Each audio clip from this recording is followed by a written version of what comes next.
आप सभी का स्टडी ओपीएस पे स्वागत है। यहाँ हम बात करेंगे एपीएस के बारे में। एपीएस यानी अपर निजी सचिव। अपर निजी सचिव का कार्य क्या होता है और कैसे वो आईएएस कैबिनेट मंत्रियों के बीच की कड़ी होता है, दोनों के मध्य संबंध स्थापित करता है और अपार सम्मान मिलता भी है और अथाह कमाई होती है एपीएस में, बस इतना समझ लीजिए। और एपीएस इक्वल टू भोकाल लिखा है तो एकदम सत्य बात। जब अभी आप देखेंगे उसके कार्य क्या क्या होते हैं और कहाँ तक उसकी पहुँच होती है, किन से मिलना जुलना होता है, तो एपीएस का मतलब आप भौकाल समझ ही जाएंगे। और आप लोगों को बता दें कि लास्ट डेट तो बढ़ चुकी है, 26 अक्टूबर हो चुकी है लास्ट डेट एपीएस की। तो जिन्होंने फॉर्म फिल नहीं किया है वो जाके फॉर्म फिल कर दीजिए। ठीक, शार्ट हैंड की बात रही तो शार्ट हैंड आप लोग अगर अभी से नहीं सीखे हैं तो अभी से सीखना चालू कर देंगे तो ये है कि आप पहुंच जाएंगे उस स्तर पे। लेकिन अगर सोचें कि प्री एग्ज़ाम के बाद जो है आप शार्ट हैंड सीखेंगे और स्पीड भी ले आएंगे तो ये असंभव बात है। हाँ, शार्ट हैंड आपने सीख रखा है तो प्री एग्ज़ाम के बाद आप प्रैक्टिस करेंगे तो स्पीड आपकी आ जाएंगी। लेकिन अगर नहीं सीख रखा है तो आपको अभी से टाइम देना पड़ेगा, 1 घंटे 2 घंटे शार्ट हैंड के लिए, अगर एपीएस बनना है तो। नहीं सोचे कि सीखा नहीं, प्री के बाद हम सीख लेंगे और स्पीड भी ले आएंगे तो ये असंभव बात है। टाइम ज़्यादा मिलेगा नहीं, जाहिर सी बात है। और चलिए फिलहाल जो है घटना चक्र की सीरीज चल रही है एपीएस के लिए और परीक्षावाड़ी की सीरीज भी चला रहे हैं हम।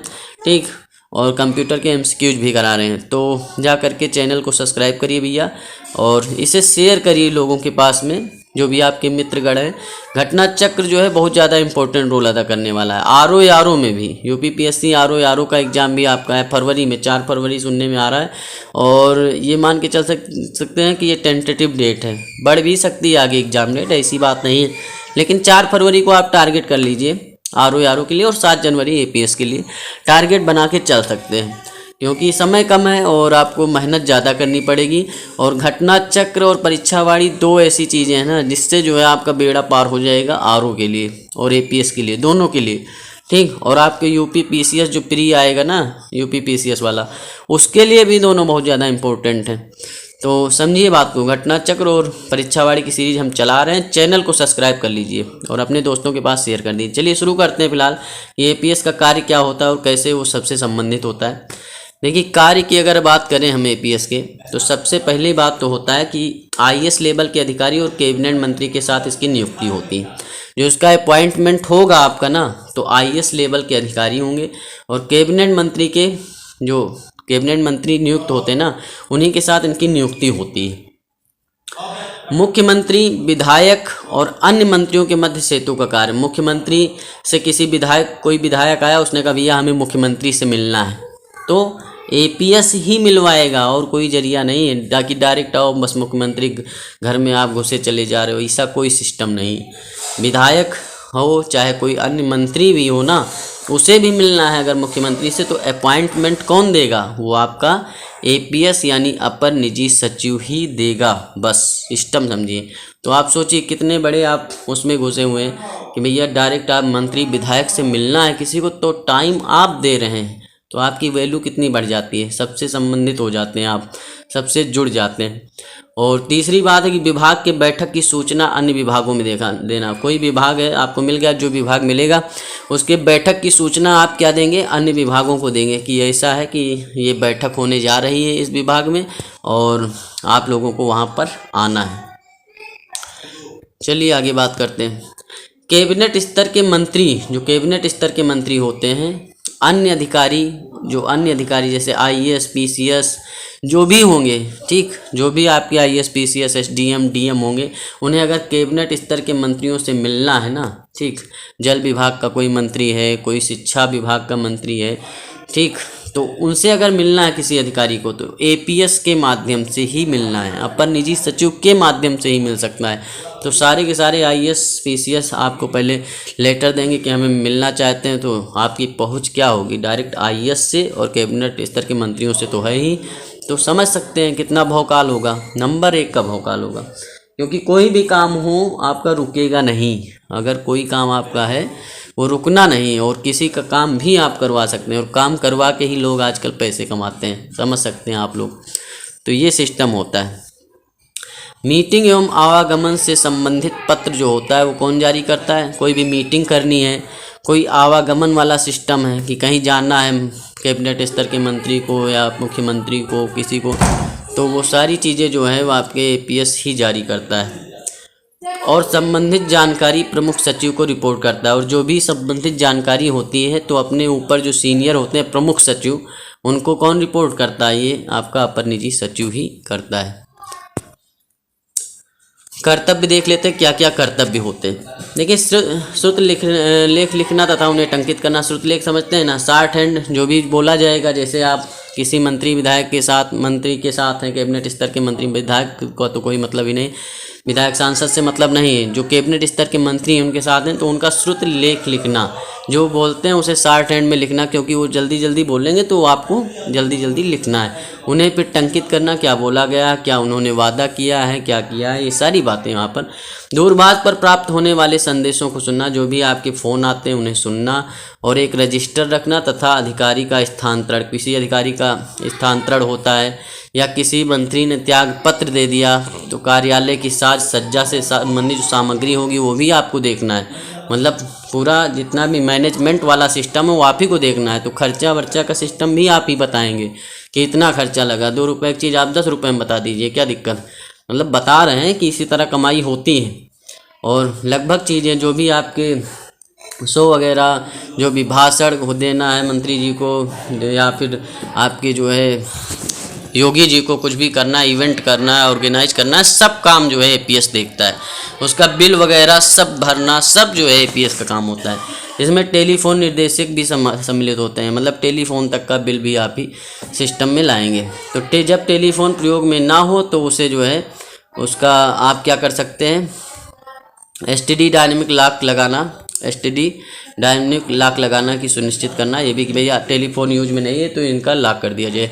तो ये सिस्टम सारा का सारा जो भी ऑर्गेनाइजेशन होता है, जो भी आपको ऑर्गेनाइज कराना है, जो भी चीज़ें हैं आपकी इवेंट हो या फिर आपका भाषण से संबंधित कोई पार्टी इवेंट करवाना है, सब चीज़ जो है वो आपका कौन देखता है? वो एपीएस देखता है। और उसमें जो है नंबर 1 की उसकी कमाई भी बहुत नंबर 1 की होती है, समझिए बात को।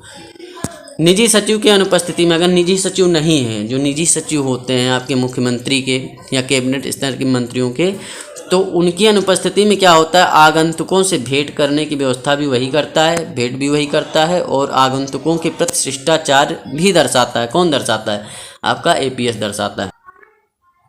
जो भी आपकी यात्रा होंगी, बिलों इत्यादि को तैयार करना और उनका लेखा रखना। यात्रा किसी ने की, ठीक, किसी कैबिनेट स्तर के मंत्री ने यात्रा की, ठीक, उसका बिल जो होगा वो आप देखेंगे, ठीक, कि हाँ इतना खर्चा हुआ है, तो वही बढ़वा देते हैं, तो उसमें कमीशन भी आपको मिलता है, इसी बात नहीं है, समझिए बात को।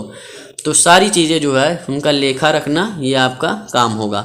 डाक को, कोई डाक आता है उसे प्राप्त करना और उसे प्रस्तुत करना, ठीक ठीक। जो भी आपके मंत्री जी के पास या फिर आपके मुख्यमंत्री जी के पास कोई डाक आता है ना, तो उसको प्राप्त करना और उसे प्रस्तुत करना किसके सामने? अपने प्रमुख सचिव के पास में। सीधे प्राप्त की गई रसीदों को रजिस्टर में दर्ज करना तथा उसके संचलन को अभिलेखित करना। मतलब जो आपकी रसीदें प्राप्त होती हैं उन्हें रजिस्टर में दर्ज करना कि हाँ ये कितना खर्चा हुआ है, इसे अपने रजिस्टर में डालना और उसके बाद में उसे संचलन के लिए अभिलेखित करना कि हाँ इतना पैसा यहाँ से पास करवाना है। मंत्री या अधिकारी के दौरे के कार्यक्रमों की आवश्यक सूचना संबंधित अधिकारियों को भेजना। कोई मंत्री जी हैं या कोई अधिकारी मंत्री जी हैं कोई कैबिनेट स्तर के, तो उनके जो दौरे होंगे ना, उससे संबंधित जो न्यूज़ देगा वो एपीएस देगा। किसको? अधिकारियों को। ये ऐसा है कि इस क्षेत्र में ये मंत्री आ रहे हैं और ये व्यवस्था आप लोग कर लीजिए, ठीक। कोई भी सुरक्षा में चूक नहीं होनी चाहिए। तो ये सारी जानकारी कौन देता है?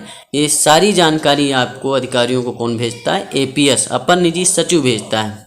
तथा रेलवे रिक्यूजेशन के आधार पर आरक्षण कराना और हवाई यात्रा, जो भी आपकी हवाई यात्रा होंगी जिससे मंत्री और आपके मुख्यमंत्री की, तो उसके लिए आरक्षण कराना और हवाई यात्रा से संबंधित जो भी व्यय होगा या रेलवे में हो या हवाई यात्रा करें तो उसके लिए भी आपको पूरा सिस्टम देखना है। उसका खर्चा वर्चा सब चीज़, कहाँ कब जाना है, कहाँ से कब आना है, ये सारी चीज़ें एपीएस के माध्यम से ही होती हैं। समझिए बात, कितनी बड़ी पोस्ट है, समझिए बात को। यात्रा जो भी होगी उसका जो बिल होगा उसको तैयार करना, उनका लेखा रखना और जो है उसके पैसे की भरपाई करवाना, ठीक। ये सारी चीज़ें आपका एपीएस ही देखता है। हम उसमें गड़बड़ झाला भी कर सकते हैं, एपीएस लोग करते ही हैं, उसमें क्या समझते हैं, उसी में उनकी तगड़ी कमाई भी होती है। और जो भी काम करवाते हैं अधिकारियों से या मंत्रियों से, किसी का काम जो है रुक गया और काम करवा दिया तो उसके एवज में भी पैसे लिए जाते हैं, ये सिस्टम होता है। कोई डाक आता है उसे प्राप्त करना, उसे प्रस्तुत करना, पत्रावलियों के शीघ्र संचालन की व्यवस्था करना भी ये भी काम एपीएस का ही होता है। जो भी आपके अर्धशासकीय पत्रों की स्वच्छ प्रतियां तैयार करना, जो अर्धशासकीय पत्र होंगे उनकी स्वच्छ प्रतियां तैयार करना और अधिकारी द्वारा सूत्र लेखन कराए गए हों। ठीक, जो भी आपके अधिकारियों के द्वारा सूत्र लेखन मतलब शॉर्ट हैंड के रूप में कराए गए हो तो कार्यालय द्वारा उनका आलेख प्रस्तुत किया। जो भी अधिकारी होते हैं उनके पास भी शॉर्ट हैंड वाले लोग होते हैं, समझिए बात को। ऐसा नहीं कि आप ही एक हैं, आप हैं तो आप मंत्री स्तर के लोगों के साथ रहते हैं। और जो आपके अधिकारी होते हैं उनके भी स्टेनो होते हैं ना, स्टेनो नाम होता है उनका। आप क्या हैं, आप अपर निधि सचिव हैं। जो अधिकारी होते हैं उनके अंडर में स्टेनो होते हैं, तो उनका जो विवरण होगा वो तैयार करना, अपने पास जो है मंगाना और उससे संबंधित जो भी कार्य हो वो करना। ठीक, और चलिए, शासन के सदस्य, जो भी शासन के सदस्य हैं या अधिकारी हैं जिनके साथ संबंध किया गया है को आवंटित किसी अन्य कार्य को कराना, जो भी काम बचा कुचा बचता है, ठीक, वो भी काम कराना एपीएस का ही कार्य होता है। जारी किए गए रेलवे रिक्विजिशन या मासिक विवरण या पत्र सचिवालय प्रशासन को भेजना, जो भी आपके रेलवे रिक्विजिशन का मासिक विवरण है, मासिक खर्च है, वो सब जो है पत्र सचिवालय प्रशासन को भेजना कि ऐसा ऐसा है, इतना खर्चा हुआ है, ये जो है पैसा जो है हम लोगों को दिलवाइए, ये सिस्टम है। मंत्री या अधिकारियों के विरुद्ध न्यायालय से प्राप्त अवमानना नोटिस पर की गई कार्रवाई की प्रगति से उनको अवगत कराते रहना। मतलब जैसे अब अखिलेश यादव को या किसी को बंगला खाली कर रहा है, ठीक, किसी को राहुल गांधी को, जैसे वो तो हो गया कैबिनेट स्तर पे, लेकिन राज्य स्तर पे जैसे कोई आपको बंगला खाली करना है, कुछ करना है, तो ये सारी चीज़ें जो आप की होंगी वो एपीएस ही सूचना देता है और एपीएस ही खाली भी करवाता है। ठीक, अपर निजी सचिव के अंडर में ही ये सारी गतिविधियाँ होती हैं, समझिए बात को। तो एक बहुत बड़ी पोस्ट है, बहुत शानदार पोस्ट है, और आप लोग जो है इस तैयारी में मन लगा के लग जाइए। अगर शॉर्ट हैंड नहीं आता है तो आप लोग अभी से सीख सकते हैं, तो पहुंच जाएंगे एकदम मंजिल पे। लेकिन अगर सोचें कि प्री एग्ज़ाम के बाद हम करेंगे तो ऐसा कुछ हो नहीं सकता है। तो मन लगा के पढ़ाई करिए आप लोग। नंबर 1 की पोस्ट है अपार संपत्ति और अपार बहुकाल, जो है अपार सम्मान, मतलब सम्मान तो इतना मिलेगा कि आप पूरे टच में रहेंगे। आईएएस, पीसीएस और आपके मंत्री, विधायक, कैबिनेट स्तर के मंत्री, कोई काम आपका नहीं रुक सकता है। मतलब आपका जो भी काम होगा 1 सेकंड चुटकियां बजाते हुए आपका काम होना है, तो ये सिस्टम है। तो चलिए अगले वीडियो में आरओ के जो है कार्य उसके बारे में बात करेंगे। और आप लोगों से रिक्वेस्ट भैया, अन्य विनय सबने निवेदन, चैनल को सब्सक्राइब कर लीजिए। आपके मतलब की चीज़ें ही यहाँ मिलने वाली हैं और फालतू की चीज़ें नहीं मिलेंगी। जो भी इन्फॉर्मेशन दी जाएगी वो कंप्लीट डिटेल के साथ, कंप्लीट इन्फॉर्मेशन यहाँ दी जाती है। ये नहीं कि ऊपर से बता दिया जाता है। और घटना चक्र की सीरीज़ ज्वाइन करिए, परीक्षा वाणी की सीरीज़ ज्वाइन करिए, और कंप्यूटर की सीरीज़ हम चालू कर रहे हैं। और पढ़ाई में मन लगा लीजिए बस, क्योंकि आरओ या एपीएस बनना भी है तो स्टडी कॉपियस आपकी बहुत हेल्प करने वाला है। चलिए मिलते हैं आपसे नेक्स्ट वीडियो में। धन्यवाद, थैंक यू, शुक्रिया।